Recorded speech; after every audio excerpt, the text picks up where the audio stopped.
This is how to build a hair care routine that gives you amazing results. Part 1. A question that I am asked more and more these days is, where do I begin? I'm newer to your channel, and while I've seen some of your videos and some of your product recommendations, I'm overwhelmed and don't know how to build a hair care routine that is going to work the best for me. And to that I have to say, you've clicked on the right video, because this is the start of a new series of videos I'll be sharing that helps you to build a hair care routine that best meets the needs of your scalp and your hair. And I will be doing that by sharing what I personally feel are the 3 most important product categories to incorporate into a hair routine and how to figure out which products in those categories are the best for you. Then, for those of you that want to kick your results up a notch, I'll be sharing the 2 additional products that I think can really take your hair to the next level. That's right, I forced myself to keep this to a total of 3 to 5 products for you, because I've heard you. You want maximum results with minimal effort, don't we all? So with that, we are going to start this series with the first of those 3 products that I personally feel are the most important to incorporate into a healthy hair care routine: shampoo. People severely underestimate the ability of shampoo to completely make or break how both your scalp and hair feel. And I think it's underestimated because people kind of forget everything that shampoo is removing from our scalp and hair in order to make it feel clean. Like sweat, dirt, sebum, product buildup, environmental pollutants, the list goes on. And when you don't properly remove those things, it can cause serious issues, which is why so many of the concerns that people have with not only their scalp, but also their hair can be directly linked to the shampoo that they're using. And if that's not enough, on top of all of that, shampoo can also be strategically used to manage symptoms associated with a lot of really common scalp conditions that many people don't even realize they have, like scaling, flaking, itching, irritation, and inflammation. So do not make the mistake of underestimating the importance of using the right shampoo. It is absolutely essential for a healthy hair routine. All right, now that we know exactly why shampoo is actually so important, let's talk about the things that you need to consider when trying to figure out which shampoo is actually going to be the best fit for you. And the first thing to consider when buying a shampoo is your scalp type. Is your scalp oily or dry? Are you prone to certain scalp conditions, like let's say dandruff or seborrheic dermatitis? If you're not sure whether your scalp is oily or dry, well, you might just have a normal scalp type where you're really not too much of either of those things and you fall somewhere in the middle. Must be nice if that's true. But if not, I think that a helpful way to figure out which direction your scalp leans on the dry to oily scale is to pay attention to how quickly your hair gets greasy between washes. If you're getting greasy within a day after washing, chances are you probably have an oily scalp. Whereas if you can go days between washes without getting greasy at all, chances are you probably have a dry scalp. But that is also something that can be heavily impacted by the type of shampoo that you're using, which is why finding the right shampoo for your scalp type can make all the difference in your results. And there are a few different factors that can play into whether or not a shampoo is best suited for dry scalps versus oily scalps, but the most important, in my opinion, is the cleansing power of the shampoo. And there are no official rules for how to categorize the cleansing power of a shampoo, because it's not as if when shampoos are being formulated, they have to fit in a specific category. But I think that you can generally think of the cleansing power of a shampoo as a gradient from extra mild or extra gentle all the way up to deep cleaning. Milder shampoos are usually going to be better suited for those with dry scalps, while deep cleaning shampoos are usually going to be better suited for those with oily scalps. But how often you use and or alternate between a mild and deep cleaning shampoo is really going to vary from person to person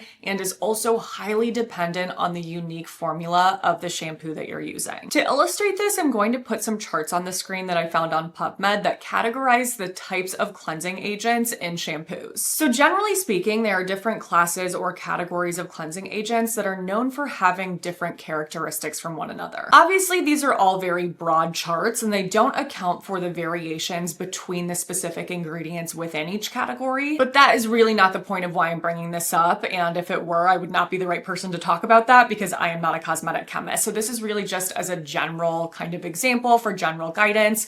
And as you can see here, some examples of deep cleaning surfactants include ingredients like sodium lauryl sulfate, sodium laureth sulfate, and olefin sulfonates. Whereas some examples of mild surfactants include betanes, cocamide MEA, cocamide DEA, and amine oxides. But if I've learned anything about product formulation throughout my years in the beauty space here on YouTube and watching the true experts on this topic, cosmetic chemists, it's that the ingredients list will never, ever paint a full picture of a product's performance, especially when you consider the fact that most modern modern shampoos contain a blend of both gentle and deep cleaning surfactants in varying percentages. So sure, you can definitely look at an ingredients list to see if it has, let's say, a sulfate on the label, but that alone is not going to tell you how that shampoo will perform on your hair. For example, look at these tables of general shampoo formulations that I found in the book, The Chemical and Physical Behavior of Human Hair. All of these shampoos contain sulfates, but the types and percentages of sulfates vary. And that, combined with the other ingredients added, also in varying amounts, completely changes how each shampoo is described. For example, this shampoo contains sulfates, but also contains conditioning agents like dimethicone, so it's described as being a 2-in-1 shampoo that conditions while it cleans. And when you compare that to this clear cleaning shampoo, you will see that there are no conditioning agents like dimethicone listed at all. So just because a shampoo contains a sulfate or another deep cleaning surfactant does not necessarily mean that it's going to give you a deep cleaning effect. The effect that a shampoo has depends on the types of surfactants used, the amount of those surfactants, and, like we just saw, the rest of the formula. Which brings me to the other factor that you may want to consider when determining whether or not a shampoo is the right fit for you, and that is how conditioning it is. Conditioning agents can be added to shampoos for a lot of different reasons, but one of the main benefits is that they can prevent the hair from feeling too rough. However, in doing that, it could also leave some residue behind that prevents your hair from feeling as clean as it would without them. That really all just depends on, you guessed it, the types of conditioning agents used, the amount of those conditioning agents, and again, the rest of the formula. Because it's completely possible to use a shampoo that marries those things together perfectly for you. So as an example, you could be using a shampoo that technically does have a stronger blend of surfactants, but also, because of the conditioning agents added,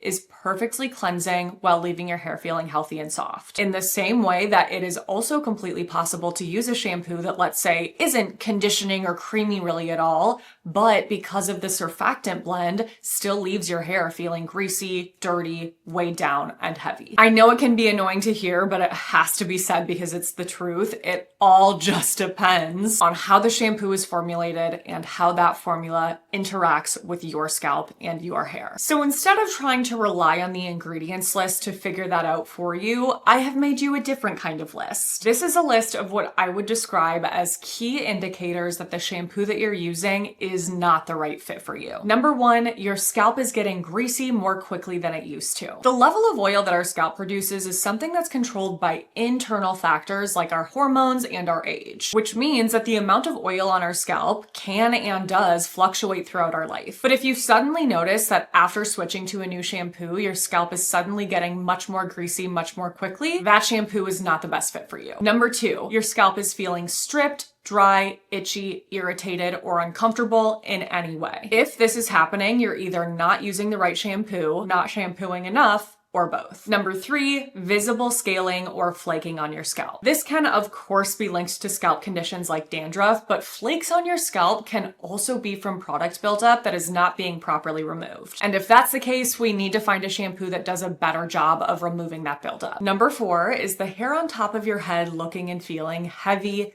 dirty, limp, oily, or weighed down. Obviously, this will eventually happen to anyone if they're not washing their hair for extended periods of time, because the longer we go between washes, the more oil is visible on our scalp. But if the hair on your head starts to look like this very quickly after washing, it's time for a new shampoo. Which is not to discount the fact that some people do just have extremely oily scalps. But I can't even begin to tell you the number of people I've spoken to that have experienced something like this, where their roots are getting greasy so fast within the same day of washing. They thought they were using the right shampoo for them, and then after switching to something deeper cleaning, realized, oh my God, my scalp is not quite as oily as I thought, even though of course it still is oily. And number five is sometimes the lengths of your hair starting to exhibit those same kinds of characteristics as your roots as well. So like your hair looking and feeling really limp or stiff or heavy or dry. And that's obviously also heavily impacted by the types of conditioning products you're using. So it could either be that your hair is starting to feel differently and like some of those things I just described because of the shampoo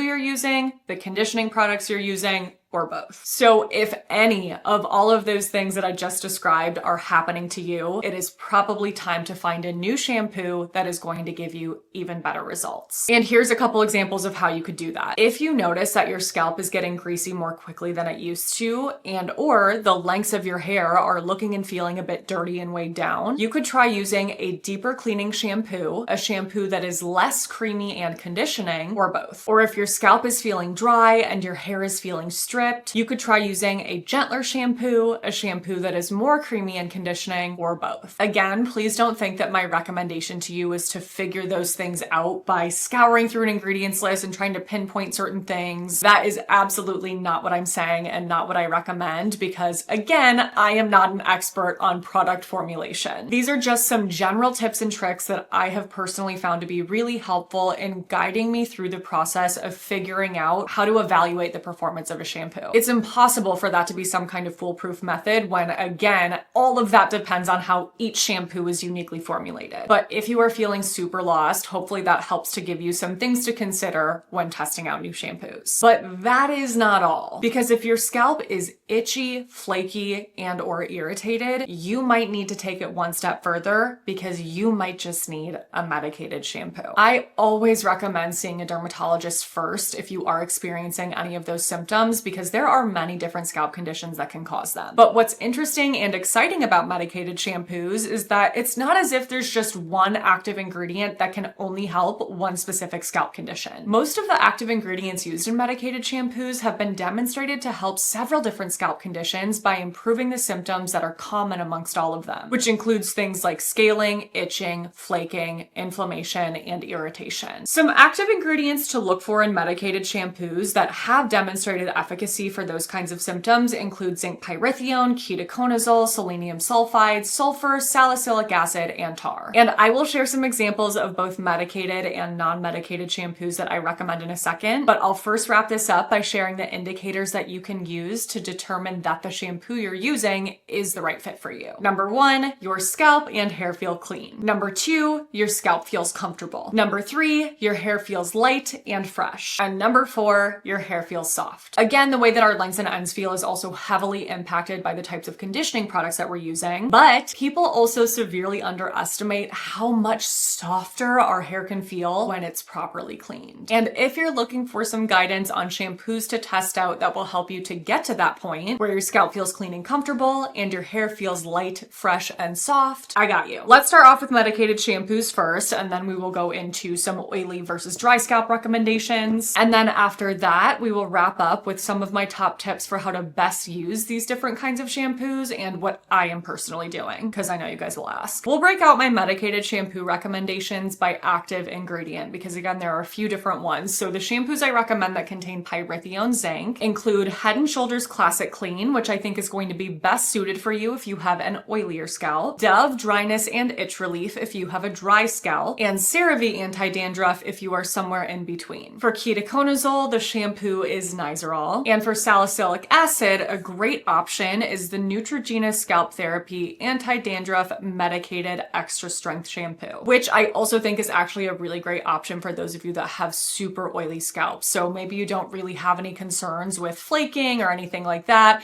but you just get oily really quickly between washes. This could be something that's really helpful to you. And the main goal in using medicated shampoos is to use them as often as needed to manage your symptoms and keep them to a minimum. Now let's move on to my recommendations for clear shampoos that don't have any sort of creamy conditioning element to them. These are shampoos that I think work great for deeper cleaning or clarifying. So for oily scalps, Pantene Sheer Volume or Way Detox, and for normal to dry scalps, L'Oreal Clarify or Garnier Pure Clean. If you are looking for some additional options, I have an entire video on my top recommendations for clarifying shampoos that I'll list in the description box below. That video goes into detail on how each shampoo feels, which scalp types I think they're best for, how they work for me personally, what they smell like, really every detail that you would want to know when considering which shampoo is going to be the right fit for you. And again, all of these are included, plus a lot more. Now for the shampoos that are a bit creamier and more conditioning than all the options I just mentioned. From Dove, we have Intensive Repair and and Bond Strength. Between the two, I would say that Intensive Repair is just a bit more lightweight. Bond Strength definitely seems to be something that can weigh people's hair down, just be a bit too much. So something to consider, especially if you have fine and or thin hair. No one product will work the same for every single person, which is exactly why I like to give you a bunch of recommendations. Another drugstore option is L'Oreal Bond Repair, which was reformulated in the last several months. So it is a better cleaning shampoo than what they originally had for this, than the original formula. And for high-end, Redken Acidic Bonding and Amika the Cure. Again, these are just some of all of my recommendations. And if you are looking for more, I'm going to point you to a video that again is in my description box below. It's a video on all of my favorite shampoo and conditioner sets across every price category. And again, in that video, I talk about scalp types, hair types, my experience, smell, everything. Now let's talk about how to use these shampoos, because that's something that's really going to vary from person to person. Some of you may feel like the only way you keep your scalp feeling comfortable is if you use a deep cleaning shampoo every single day. And some of you might feel like your scalp is perfectly comfortable only washing twice a week with a more conditioning shampoo. Both of those options are completely fine, and there is truly no right or wrong answer. That decision should be entirely based on how your scalp is feeling, how your hair is feeling, and what works best for you. As long as what you are doing is helping you to achieve those key indicators that we just talked about, like your scalp feels clean and comfortable, your hair feels light, fresh, and soft, then that is what is best for you, and you should continue to do that. If you don't feel like you can check off all of those boxes, I think a really good place to start is by using a deep cleaning / clarifying shampoo at least once a week. Because again, I think a lot of people forget how much softer your hair can feel when it's been properly cleaned. So start there and adjust as needed. If you reach a point where you're like, you know what, I really do feel like I get best results and I like the way that my hair and scalp feel best with only using these deep clean clarifying options, then please do that by all means. There's again no rules. But if you feel like what makes your scalp and hair feel best is just, let's say, clarifying once a week with something that was better suited for normal to dry scalps, and then after that